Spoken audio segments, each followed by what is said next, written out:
السلام علیکم۔ خاموش پرندہ۔ حضرت سلیمان علیہ السلام کے دور میں ایک شخص نے ایک خوبصورت پرندہ خریدا۔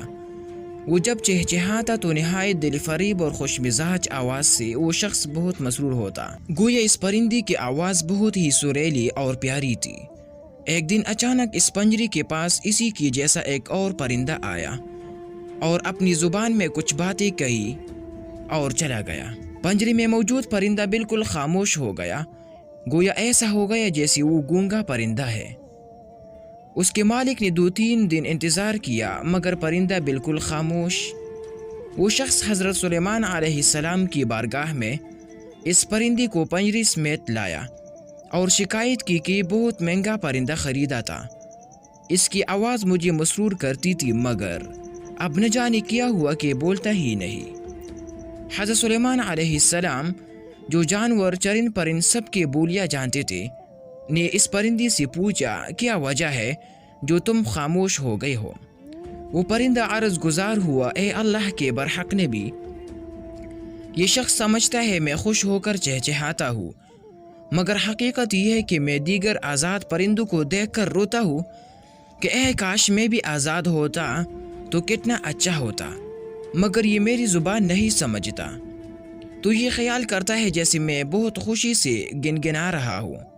پھر ایک دن میرا ایک ہم جنس میرے پاس آیا اور کہا کہ یہ شخص تیری زبان نہیں سمجھتا بلکہ سمجھتا ہے کہ تو بہت سریلی آواز کے ساتھ خوشی خوشی چہچہا رہا ہے۔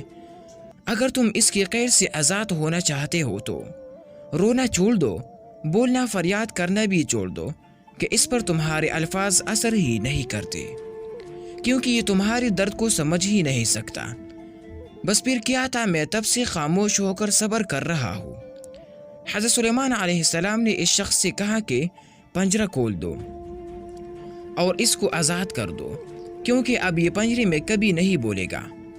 اس شخص نے کہا اگر اب یہ خاموش ہی رہا تو بلا وجہ اس کو رک کر میں کیا کروں گا؟